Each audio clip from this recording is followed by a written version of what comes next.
কিছুমান সৰু সুৰা কাম কৰি থাকিলে শৰীৰত বহুতখিনি বেমাৰ আজাৰৰ পৰা মুক্তি পাব পাৰি। শৰীৰটো ভাত এগালমান খাই আৰু পেটটো বঢ়াইতো লাভ নাই। কি কৰিছা তুমি?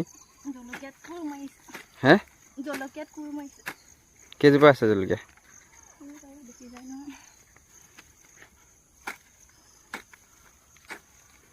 ঠিকে আছে। ভিডিঅ' নকৰিবা দেই।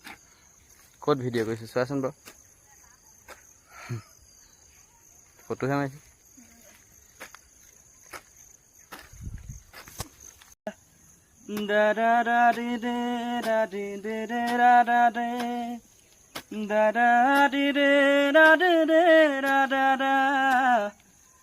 নমস্কাৰ বন্ধুসকল।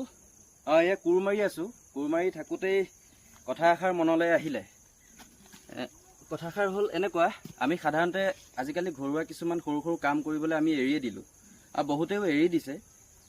মানে কি হয়, এই কোৰ মাৰিব লাগে। আপোনাৰ ঘৰতো যদি অকণমান মাটি পৰি আছে, এনেই যদি পৰি আছে, তো সেই মাটিকণ চোনা এইফালে আহিবাচোন। এনেকৈ ময়ো এইখিনি কৰি আছোঁ। ধৰক এক গুলি দুই চিকাৰ বুলি ক'ব পাৰি। সেই কোৰ মাৰি আপুনি যে এয়া এনেকৈ কোৰ মাৰিলে, কোৰ মাৰোঁতে আপোনাৰ শৰীৰৰ পৰা অকণমান ঘাম ওলালে, আৰু অকণমান প্ৰেক্টিছো হ'ল। শৰীৰটোৱে নিজেই কৰিব পৰা এটা মানে অভ্যাস গঢ় দিব লাগে। শৰীৰটোৱে, নিজৰ শৰীৰটোৱে মনটো পেলাই থ'ব নালাগে। শৰীৰটো ভাত এগালমান খাই আৰু পেটটো বঢ়াইতো লাভ নাই। সেইটো কাৰণে যদি আপোনালোকৰ এনেকুৱা মাটি পৰি আছে অকণমান, আচলতে থাকেই, চবৰে থাকে, সেই মাটিকণত এনেকৈ কোৰ মাৰক। প্ৰথম কথা প্ৰেক্টিচ হ'ব, ব্যায়াম হ'ব, শৰীৰটো অকণমান ষ্ট্ৰং হ'ব। আৰু দ্বিতীয় কথা, সেই কোৰ মৰা মাটিখিনি আপুনি বজাৰৰ পৰা কিবাকিবি গুটি আনিব। ধৰক শাক পাচলি, ধনিয়া চনিয়া এনেকুৱা কিবাকিবি গুটি পায় আজিকালি বহুত ধৰণৰ, বা আপুনি ফুল চুলো ৰুব পাৰে ঘৰৰ বাৰীতে। অকণমান কাম কৰিবলৈ বহুত দিনৰ পৰা ভাগৰ লাগি থকা যিটো অনুভৱ, লাহে লাহে কাম কৰি কৰি, অকল কোৰ মৰা বুলিয়ে নহয়, ঘৰত খৰি চৰিও ফালিব লাগে। আপোনাৰ সেই এলেহুৱা ভাৱটো দূৰ হ'ব। লগতে আপুনি সেই কোৰ মৰা মাটিখিনি আপুনি যদি কিবা এটা কৰে, ঘৰত খাবলৈও দুই এজোপা, বিশেষকৈ সাৰ নিদিয়াকৈ দুই এজোপা শাক পাচলি হ'ব।